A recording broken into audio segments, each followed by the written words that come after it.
नमस्कार मंडळी, मी दीक्षा आणि तुमच्या सगळ्यांचं स्वागत करते माझ्या आजच्या नवीन व्लॉगमध्ये।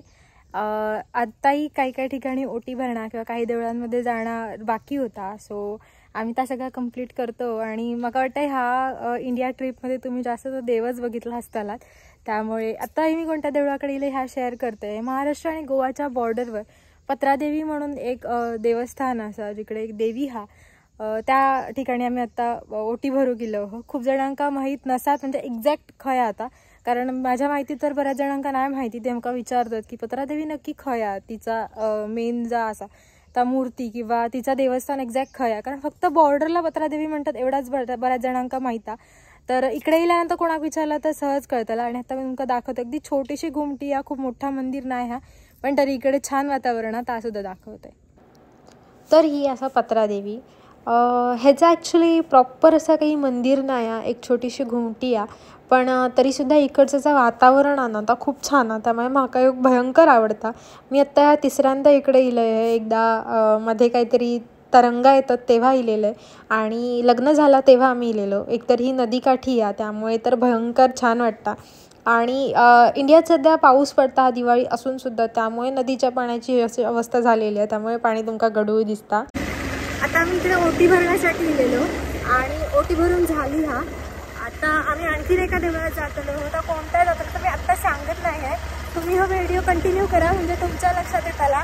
आणि आज मंगळवार हा, सो आज मंगळवारचं तुमकाही दर्शन होईल। हे व्हिडिओ कधी येतले मला माहीत नाही, मे बी तुम्ही पुढच्या मंगळवारी हे व्हिडिओ बघाल, कारण इकडे मला एडिट करू टाईमच नाही मिळत हा, कारण असंच आम्ही दिवसभर बाहेर असतो आणि रात्री घराकडे येलो की दमाक होता, त्यामुळे काय व्हिडिओ एडिट करू मिळत नाही हा। बट कालपासून मी स्टार्ट केले हे व्हिडिओ एडिट करण्यासाठी, सो लवकरच तुमका ह्या सगळं बघूक मिळेल। तर आत्ता आमच्यावर कंटिन्यू करा, आम्ही पुढे कोणत्या स्पॉटला जातो, कोणत्या देवळात जातो तुमका नक्की कळेल। ही तीच नदी आहे जी मागच्या व्हिडिओमध्ये तुम्ही बघितलेलात, आणि आम्ही खरं बाहेर जाताना आमका घुमट आरती हवीच असतात, त्यामुळे ती ऐकतच आम्ही आमचा प्रवास केलो।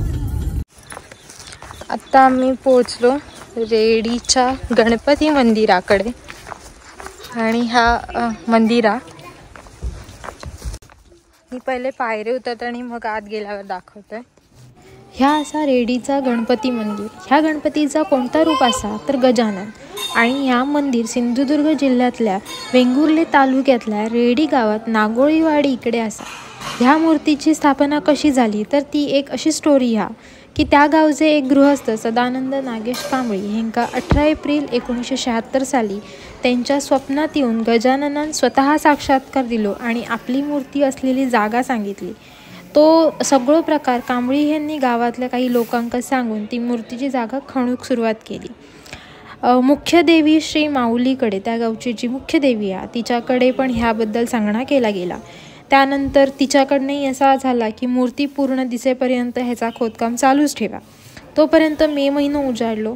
ही मूर्ती जांभा दगडावर कोरलेली असा, आणि मूर्ती ही बसलेल्या स्वरूपात हा। 1.25 महिन्याच्या खोदकामानंतर उंदीर मामासुद्धा दिसले। गणपतीच्या ह्या मूर्तीची उंची साधारण 6 फूट असा। ही बातमी मग सगळीकडे पसरल्यावर भाविक दर्शनासाठी येऊक लागले, आणि ह्या गावाचा तीर्थक्षेत्र झाला। आणि जाणकारांचा सुद्धा असो अंदाज हा की ही मूर्ती पांडवकालीन असण्याची शक्यता हा। त्यानंतर मग आम्ही शेजारी असलेलं समुद्रसुद्धा बघितलं, जिकडे आत्ता जाण्यासाठी थोडा लांब गेल्यासारख्या वाटला, कारण तिकडचं बरंचसं परिसर स्वच्छ केलं गेलो। आणि त्यानंतर मग आम्ही पुन्हा शिरोड्यात येऊन पोचलो, कारण आमची तीच वाट होती। तर ही सगळी असत मिठागरा। त्याच दिवशी धनत्रयोदशीसुद्धा होती, त्यामुळे आम्ही सावंतवाडीत दिलेलो, तुमचं काही सामान घ्यायचं होता, कारण एरवी तर राज आणि बांद्यात शॉपिंग करतात, पण मंगळवारचं बाजार बंद असतात, त्यामुळे आम्ही सावंतवाडीत दिलेलो, आणि कुडाळात जाऊ लांब पडला असता म्हणून मध्यवर्ती ठिकाण आम्ही शोधून काढला। इकडे आमका काही भांडी घ्यायची होती, कारण माझ्याकडे बरीचशी भांडी नव्हती, तर त्यासाठी आम्ही सावंतवाडीतल्या माने यांच्याकडे गेलो आणि आमका काही गरजेचे वस्तू त्यांच्याकडे घेऊन मग आम्ही निघते। सगळी शॉपिंग झाली आहे। तर आत्ता जे आम्ही इकडे गेल्यानंतर वडापाव तर खाल्ले, भजी पण खाल्ली, आणि सकाळी आम्ही भाजीपाव खाल्ला, तो नाही दाखवत नाही कारण भूकच प्रचंड लागलेली। बट आत्ता मी एक मुलींका काय सगळ्यांकाच आवडणारा असा एक स्ट्रीट फूड आहे, त्या म्हणजे पाणीपुरी। आणि मी आज खूप दिवसांनी पाणीपुरी खाते। आम्ही घराकडे बनवतो, पण ती टेस्ट आपल्याकडे नाही येणार जी आपण बाहेर खाऊ शकतो। गाईस आता मी पाणीपुरी खावं गेलं आहे. आमचं थोडंसं शॉपिंग बाकी आहे, बट तरीसुद्धा आम्ही पाणीपुरी खाण्यासाठी थांबलो हो. आणि तर खूप क्रेविंग झालेली आणि शॉप दिसल्यानंतर मग होताच की आपल्या खावचा. माझ्या आता बोलण्यावर तुमका कळालंच ना त्या तोंडात किती पाणी सुटलं. हा म्हणून तुमका सुद्धा दाखवते.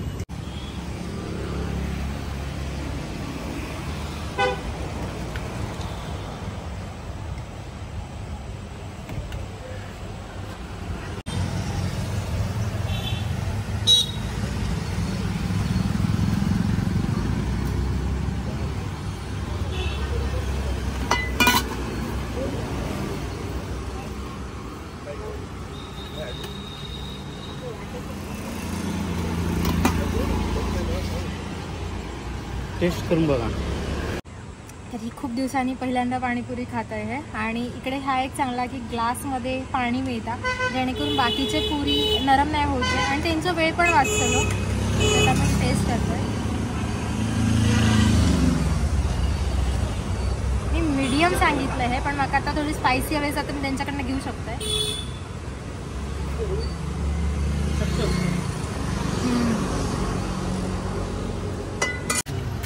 पाणीपुरी तर छान होती, पण राज पाणीपुरी खाणं नाही म्हणून आम्ही त्याच्यासाठी भेळ घेत होतो. आणि भेळसुद्धा त्या काकांनी खूप छान बनवलेली, ती त्यांची थोडीशी रेसिपी.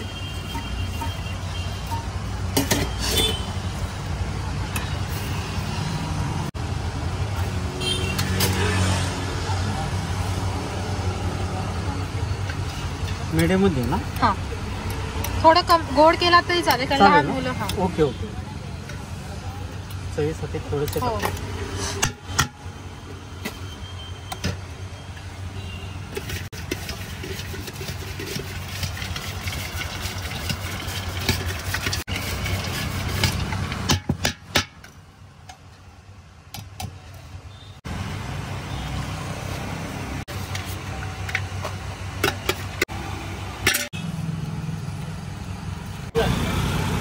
काकांच्या स्टॉलच्या समोरच महालक्ष्मी सुपर बाजार म्हणून एक मोठा शॉप हा. आणि सावंतवाडी रोड हा, तिकडनं गोव्यासाठी जाण्याची वाट हा. आणि ह्या राजाभाऊ कोल्हापुरी स्पेशल भेळ असा ह्या त्यांचा शॉप हा. तर मंडळी आम्ही आता घराकडे पोहोचलो. आता म्हणजे थोडा वेळ झालो. मी रोज एंड करू विसरता आहे म्हणून मी आज प्रॉपर एंड करत आहे. आज धनत्रयोदशी हा. आणि तुमका सगळ्यांका धनत्रयोदशीच्या खूप खूप शुभेच्छा. मी संध्याकाळी विश करते आहे बिकॉज आता पूजा आटपली आहे. आम्ही वाडीत गेलेलो, तुम्ही बघितलाच. भरपेट मी पाणीपुरी खाऊन घेतली आणि पाणीपुरी खरंच उत्तम होती. मी त्यांच्यासमोर हे व्हिडिओ करून नव्हते बिकॉज त्यांना थोड्यासा उडल्यासारख्या वाटाक नको म्हणून. त्यामुळे मी आता रिव्ह्यू देतोय की त्यांनी हल्ली नवीनच चालू केला. मे बी नवीन हा म्हणून टेस्टसुद्धा ते मेंटेन करतात. बट खरंच त्यांच्याकडे सुद्धा पाणीपुरी छान होती. कधी जर गेलात तर तिकडे जावा. माझगाव नाल्याच्या अलीकडे जा, म्हणजे आपण गोवा रोडला जेव्हा जातो सावंतवाडीतून तेव्हा मध्येच वाटेवर हा महालक्ष्मी सुपर मार्टच्या इकडे. तुम्ही तर बघितलाच असतालात की कारण मी तेवढं व्हिडिओ टाकलायच आहे. खरंच छान होती त्यांच्याकडे पाणीपुरी. तर तुम्ही सुद्धा ट्राय करू शकतात. आणि आज मी प्रॉपर एंड करते. ह्याच फायनल तुमका बाय म्हणते आहे, कारण रोज अर्धवट सगळा होता आणि व्हिडिओ कंप्लीट होत नाही. मला व्हॉइस ओव्हरनी ते काय एंड करूचं लागता. तर दिवाळी आता स्टार्ट झाली आहे, दिवाळी कालपासून सुरू झाली आहे. तर तुम्ही सगळ्यांनी सुद्धा दिवाळी एन्जॉय करा. आणि मला कमेंट इलेली, माझे अजून व्हिडिओ पोस्ट होत नाही आहेत, तर मला कमेंट इलेली की तुम्ही दिवाळीसाठी इंडियात इलात काय म्हणून. तर येस, मी इंडियात इलो हो. ह्या अजून बऱ्याच जणांका माहीत नाही. ह्या जेव्हा ब्लॉग बघतील तेव्हा बऱ्याच जणांका कळत, कारण ही सरप्राईज विजिट होती. जसं की मी पहिल्या व्हिडिओत म्हटलं आहे, तो जेव्हा येतो तेव्हा तुमका कळतच. तर चला भेटूयात उद्याच्या भागात काहीतरी नवीन करताना, कारण सध्या सगळी गडबड चालू हा, थोडीशी आवराआवर चालू आहे. आमची जाण्याची पुन्हा पॅकिंग सुद्धा चालू आहे, कारण असे बघता बघता आमचे दिवस संपतले आहेत आणि आमच्या जाऊचो टाइम येतलो. त्यामुळे आमची ती शॉपिंग सुद्धा चालू आहे. आणि माझ्या अवतारावर अजिबात जाऊ नका, कारण लेट झालेलं. त्यामुळे घाई गडबडी फक्त साडी नेसून मी पूजा केली आहे. तर तुम्ही सुद्धा दिवाळी खूप छान एन्जॉय करा. आणि काहीतरी आमच्याकडे जे एक्सायटेड असतं त्यामुळे तुमका दाखवेनच, किंवा काही फिराक जायचं असेल तर ताई मी तुमच्यावर शेअर करेन.